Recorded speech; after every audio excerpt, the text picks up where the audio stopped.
A paz do nosso Senhor Jesus Cristo. Eu sou Veridiana Costa, estamos aqui hoje para mais um dia de leitura.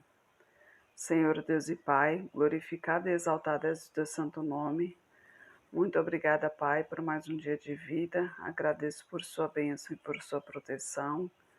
Muito obrigada, Senhor, pelos teus livramentos, Pai. Por favor, nos abençoe nesta leitura, Senhor. Que cada palavra sua seja ensinamento em nossas mentes e em nossos corações, nos inspire e nos direcione sempre a Ti, em nome de Jesus. Lembrando que estamos lendo o livro de Jó, mas antes se inscreva no canal, ative o sininho para receber as notificações. Isso é bom para o crescimento do canal e assim alcançar mais pessoas. Compartilhe também, que é bom, quem sabe, de repente você alcance alguém que esteja precisando de uma palavra, né, de um consolo. De repente alguém está passando o mesmo que Jó, né, que teve tudo e de repente, do nada, perdeu tudo e está achando que é um castigo de Deus, né? Que o ser humano ele sempre procura alguém para castigar, né? Aliás, alguém para culpar. Ele nunca olha para os seus próprios erros, ele, como dizem, nunca olha para o seu próprio umbigo, né? Ele sempre procura alguém para culpar. E quando algo dá errado, o demônio fica ali no ouvidinho dizendo, aí tá vendo? O Deus que você segue, o que ele está fazendo você passar. E é isso que acontece. Aquele que serve a Deus, de repente está passando por um momento difícil e ele já pensa que é Deus que está punindo ele por alguma coisa que ele fez, por alguma coisa que não fez, por alguma coisa que falou. E não é bem assim. A gente não sabe qual é a situação que nos pôs ali, né? Afinal de contas, toda ação tem uma reação. Então, se você toma uma decisão, a sua vida vai andar de acordo com essa decisão. Se ela foi baseada em Deus, então as consequências serão melhores. Se ela não foi baseada em Deus, as consequências serão piores. Mas quanto aos acontecimentos, né? Ou se você passar na frente de um carro, por exemplo, se você decidir numa avenida movimentada, você decidir atravessar a rua sem olhar para os lados, a probabilidade de você ser atropelado é muito grande, né? E você, não, mas Deus vai me proteger. Não, aí você está querendo colocar Deus à prova, você está querendo, você está querendo colocar Deus à prova e Deus não aceita isso, né? Deus diz, me coloca à prova no fato de que, a partir do momento em que você anda nos caminhos dele, que você realmente segue os mandamentos dele, que a partir daí que realmente a sua vida mudará. Não que ele vai estar ali o tempo todo para evitar que você se machuque. Se no final das contas, até Jesus Cristo foi crucificado, foi humilhado e crucificado, imagine nós, réis mortais, né? Então a gente tem que ter consciência que tudo o que acontece tem um propósito. E esse propósito só quem sabe é Deus. E a gente não pode indagar a Deus, a gente não pode discutir com Deus, né, o porquê disso tudo. Ele tem os motivos dele, os planos dele são melhores do que o nosso. E a gente tem que ter isso em mente, né? Então vamos lá. Hoje é o capítulo 24, a aparente impunidade dos ímpios, que muita gente também fala sobre isso, né? Como que pode, né? Deus é amor, Deus é misericórdia e como pode haver tanto sofrimento no mundo. Acho, não sei se foi no vídeo de ontem ou anteontem, a gente falou sobre isso. Esse mundo não é de Deus, esse mundo aqui é do maligno, né? No mundo jaz o maligno, ou seja, esse mundo pertence ao demônio. Então, tudo o que acontece aqui é dele para ele. e ele vai tentando cada vez mais o mal. Então, a palavra de Deus diz que o sol é para todos. Então, tudo pode acontecer com qualquer um enquanto estamos aqui nessa terra. A diferença é que no final, quando houver o arrebatamento, quando houver o julgamento, aqueles que forem salvos irão para o reino de Deus. Os que não forem salvos arderão no fogo de enxofre. Entendeu? Essa é a diferença.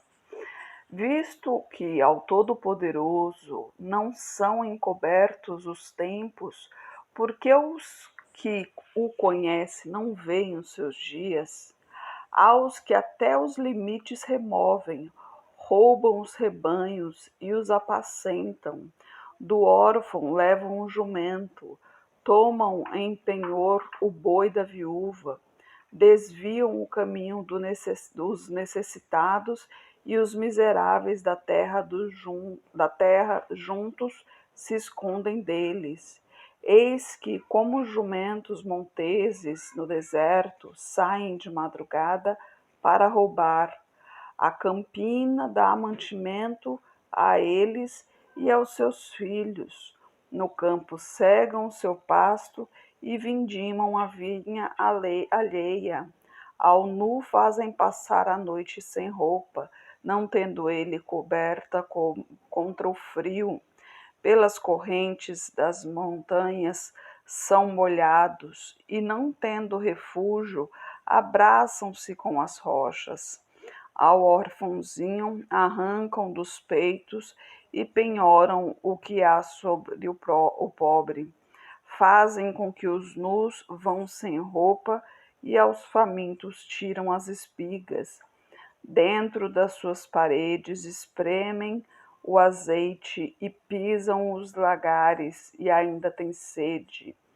Desde as cidades gemem os homens e a alma dos feridos exclama, e contudo Deus lhe não imputa como loucura.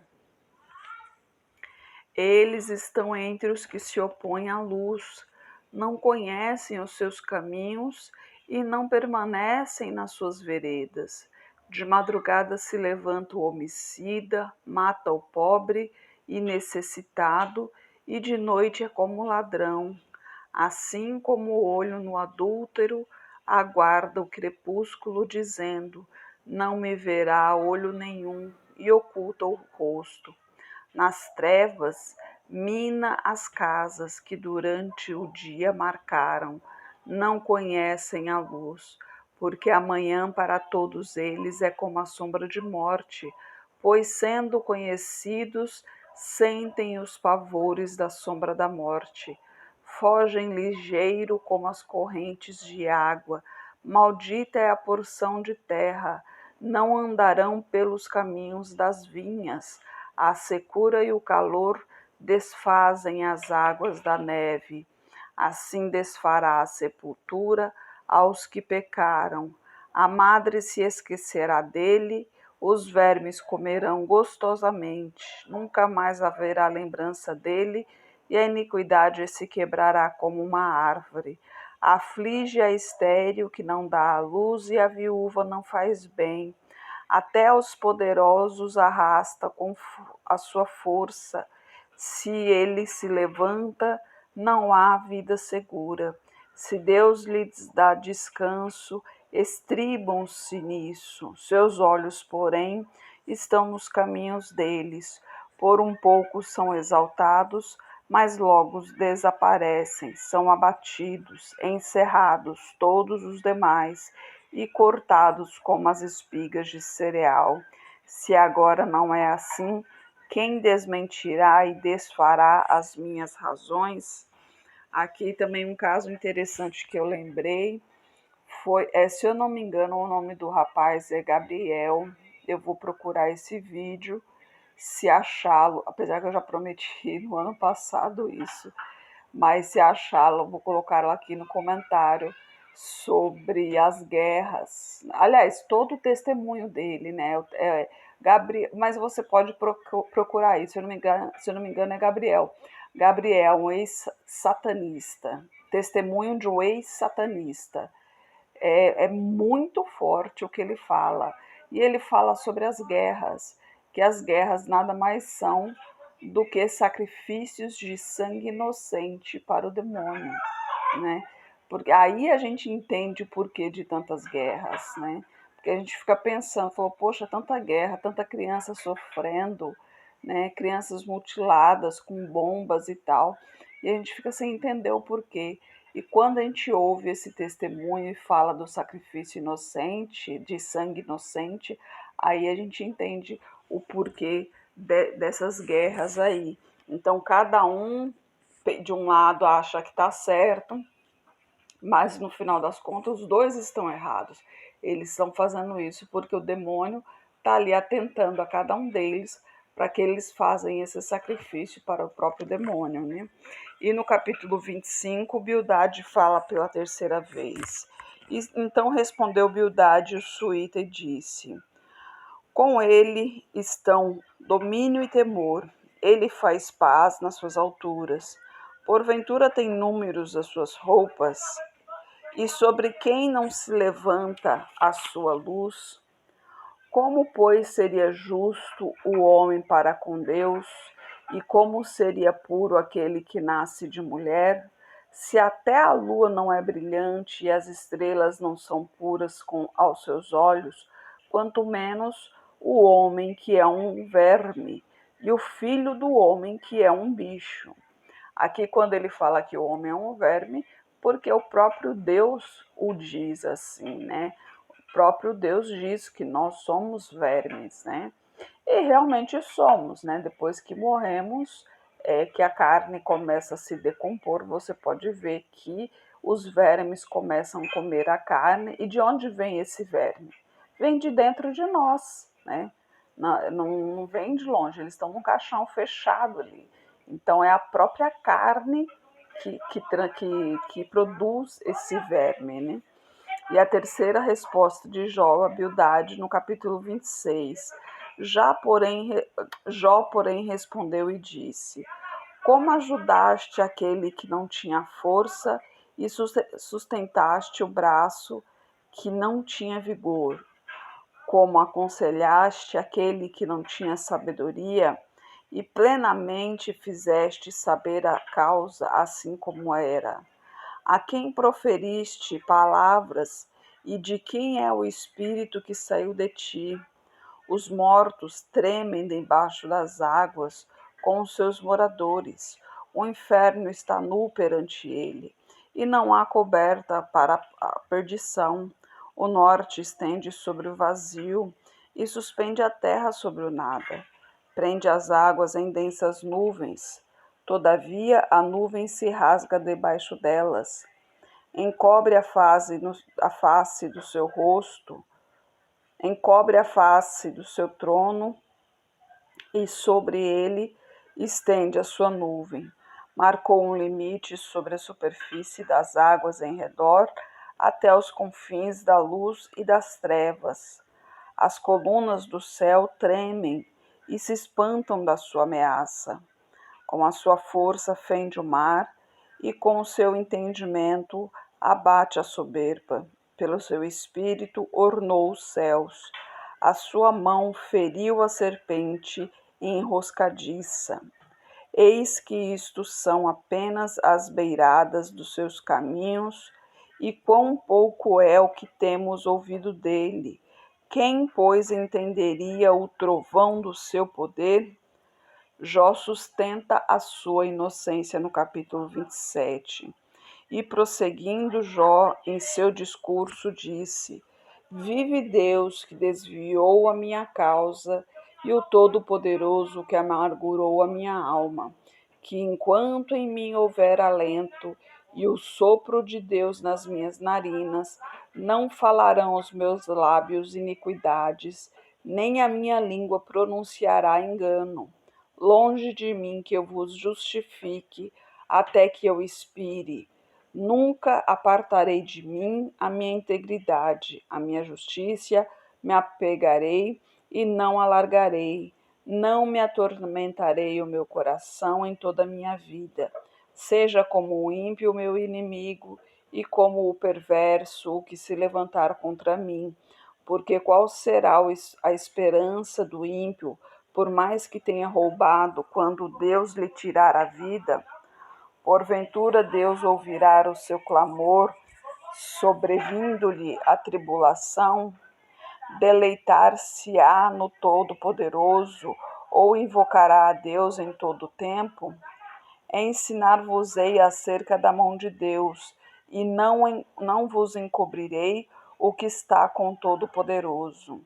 Sei que todos vós já tendes visto, porque, pois, permaneceis nestes devaneios tolos. Esta, pois, é a porção do homem ímpio para com Deus, e a herança que os tiranos receberão do Todo-Poderoso. Se os seus filhos se multiplicarem, será para a espada, e se a sua prole não se fartará de pão. Os que ficarem dele na sua morte serão enterrados, e as suas viúvas não chorarão. Se amontoar prata como pó e aparelhar roupas como lodo, ele as aparelhará, porém o justo as vestirá, e o inocente repartirá a prata, e edificará a sua casa como a traça e como o guarda que faz a cabana. Rico se deita e não será recolhido, abre os seus olhos e nada terá. Pavores se apoderem dele como as águas, de noite o arrebatará a tempestade. O vento oriental leva-o, e ele se vai, varre-o com ímpeto do seu lugar, porque Deus lançará isto sobre ele, e não lhe poupará, irá fugindo da sua mão, cada um baterá palmas contra ele e assobiará, tirando-o do seu lugar. E Jó fala sobre a sabedoria no capítulo 28. Na verdade, há mina de onde se extrai a prata e lugar onde se refina o ouro. O ferro tira-se da terra e da pedra se funde o metal. O homem pôs fim às trevas e à extremidade ele esquadrinha, procurando as pedras na escuridão e na sombra da morte. Transborda o ribeiro junto o que habita ali, de maneira que se não pode passar a pé. Então se esgota do homem e as águas se vão. Da terra procede o pão, mas por baixo é revolvida como em fogo. As suas pedras são o lugar da safira e tem pó de ouro. Essa vereda a ave de rapina a ignora, e não a viram os olhos da gralha. Nunca a pisaram filhos de animais altivos, nem o feroz leão passou por ela. Estendeu a sua mão contra o rochedo e revolve os montes desde as suas raízes. Dos rochedos faz sair rios, e o seu olho vê tudo o que há de precioso. Os rios tapa e nenhuma gota sai deles, e traz à luz o que estava escondido. Porém, onde se achará a sabedoria e onde está o lugar da inteligência? O homem não conhece o seu valor, e nem ela se acha na terra dos viventes. O abismo diz: não está em mim, e o mar diz: ela não está comigo. Não se dará por ela ouro fino, nem se pesará prata em troca dela, nem se pode comprar por ouro fino de Ofir, nem pelo precioso ônix, nem pela safira. Com ela se pode comparar o ouro nem o cristal. Aliás, com ela não se pode comparar o ouro nem o cristal, nem se tocará por joia de ouro fino, nem se fará menção de coral, nem de pérolas, porque o valor da sabedoria é maior do que os dos rubis. Não se lhe igualará o topázio da Etiópia, nem se pode comprar por ouro puro. Donde, pois, vem a sabedoria e onde está o lugar da inteligência? Pois está encoberta aos olhos de todo vivente e ocultas às aves do céu. A destruição e a morte dizem: ouvimos com os nossos ouvidos a tua fama. Deus entende o seu caminho e ela sabe o seu lugar, porque ele vê as extremidades da terra, vê tudo o que há debaixo dos céus, quando o seu peso ao vento e tomou a medida das águas, quando prescreveu leis para a chuva e caminho para os relâmpagos dos trovões. Então ele a viu e relatou, a preparou e também a esquadrinhou, mas disse ao homem: eis que o temor do Senhor é a sabedoria, e apartar-se do mal é a inteligência. Deus nos está ensinando aqui, né? Para sermos inteligentes e nos apartarmos do mal, né? Deus nos deu a capacidade de inteligência, né? Inteligência e sabedoria têm que andar juntas, né? Pois uma não funciona sem a outra. A sabedoria ninguém tira de você, é um bem precioso. Então, quanto mais sabedoria, né, melhor é para ti. Por isso que é muito importante ler a Bíblia, ler a palavra do Senhor, porque mais sabedoria sobre Deus você terá, né? E a inteligência para usar no momento certo a sabedoria, né, da palavra de Deus. Pois em um momento em que alguém lhe procurar, um momento em que você estiver passando por alguma coisa ruim, com a sabedoria de Deus, né, da palavra de Deus, você saberá exatamente como agir, né? Então, por isso que é muito importante sempre estar preparado com a palavra do Senhor. Eu vou ler só mais um capítulo aqui, que o Jó continua falando, porque depois quem vai falar é Deus. Então, vamos ler o capítulo 29, onde Jó relembra a sua vida. E prosseguiu Jó no seu discurso e disse: a quem me dera ser como eu fui nos meses passados, como nos dias em que Deus me guardava, quando fazia resplandecer a sua lâmpada sobre minha cabeça e quando eu pela sua luz caminhava pelas trevas. Como fui nos dias da minha mocidade, quando o segredo de Deus estava sobre a minha tenda, quando o Todo-Poderoso ainda estava comigo e os meus filhos em redor de mim. Aqui já dá a entender, né? Ele falando, dá a entender que Deus não está com ele, que no pensamento dele aqui, Deus não está com ele, né? E no versículo 6, quando lavava os meus passos na manteiga e da rocha me corriam ribeiros de azeite. Quando me dirigia à porta que dá para a cidade e na praça fazia preparar o meu assento. Os moços me viam e me davam passagem, até os idosos se levantavam e se punham em pé, ou seja, o orgulho, né, a altivez, aqui ele se sentia o tal, né, exuberante, porque todos lhe davam passagem, né. Os príncipes continham as suas palavras e punham a mão sobre a sua boca. A voz dos chefes se calava e a sua língua apregava-se ao seu paladar. Ouvindo-me algum ouvido, me tinha por bem-aventurado. Vendo-me algum olho, dava testemunho de mim. Porque eu livrava o miserável que clamava, como também o órfão que não tinha quem o socorresse. Olha só um detalhe aqui, no 12 ele falava, porque eu livrava o miserável. Não era ele que livrava o miserável, que livrava o miserável era Deus. Ele era só um vaso nas mãos de Deus, né? A bênção do que ia perecendo perecendo vinha sobre mim e eu fazia que rejubilasse o coração da viúva.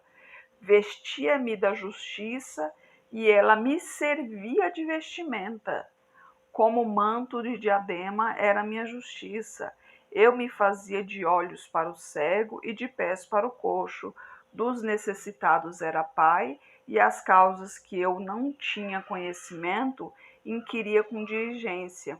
E quebrava os queixos do perverso, e dos seus dentes tirava a presa. E dizia: no meu ninho espiarei e multiplicarei os meus dias como a areia. Olha só, ele mesmo diz que multiplicaria os seus próprios dias como a areia. A minha raiz se estendia junto às águas, e o orvalho fazia assento sobre os meus ramos.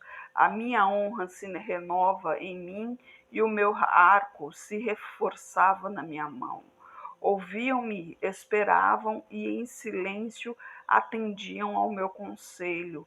Havendo eu falado, não replicavam, e minhas razões destilavam sobre eles, porque me esperavam como a chuva, abriam a sua boca como a chuva tardia. Se eu ria para eles, não o criam, e a luz do meu rosto não faziam abater. Se eu escolhia o seu caminho, assentavam-me como chefe e habitavam-me como rei entre as suas tropas, como aquele que consola os que pranteia. Aliás, a deplorável miséria de. Não, pensando bem, eu tinha falado que Deus começava a falar depois, mas não é. Mas amanhã a gente vê a deplorável miséria de Jó. Aqui ele falando da vida passada. Agora, olha o interessante, né? Ele falando da vida passada, mas em nenhum momento ele falou que a vida passada dele, quem deu foi Deus, né? Olha que interessante isso.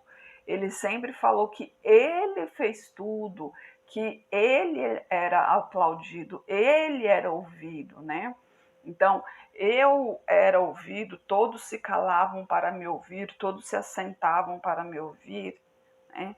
Então, em nenhum momento ele diz: eu era um vaso precioso nas mãos do Senhor, né? Deus me usava para servir as pessoas, Deus me usava para alcançar os corações necessitados, né?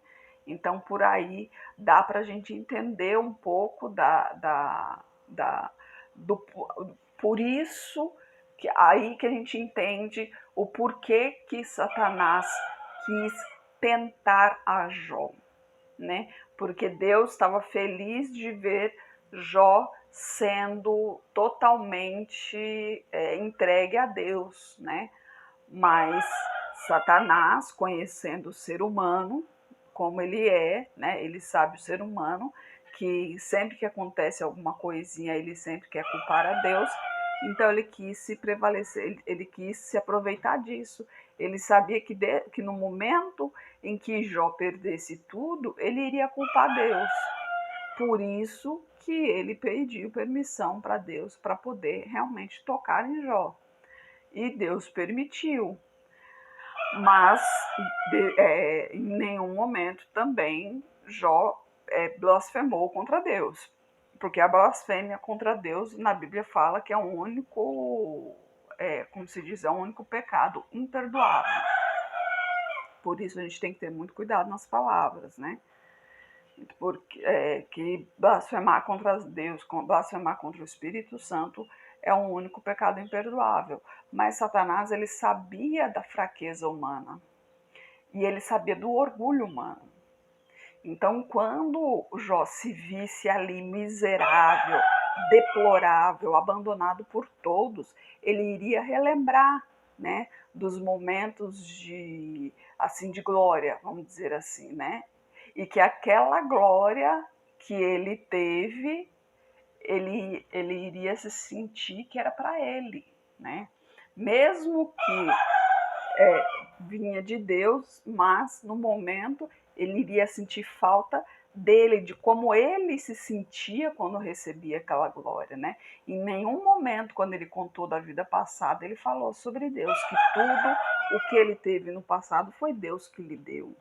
E isso a gente tem que ter em mente, gente, que tudo em nossa vida pertence a Deus, desde o nascer até o morrer. Tudo pertence a Deus. Então não importa que aos nossos olhos, sejam bons ou ruins. A gente tem que ter em mente que tudo pertence a Deus. A partir do momento que você entregar tudo nas mãos de Deus, tudo vai ser diferente. As aflições veio até para Jesus Cristo, que é o próprio Filho de Deus, o unigênito de Deus, né? Imagine para a gente. Então, o Jesus Cristo diz, né? No mundo tereis aflições, mas tende bom ânimo, pois eu venci o mundo.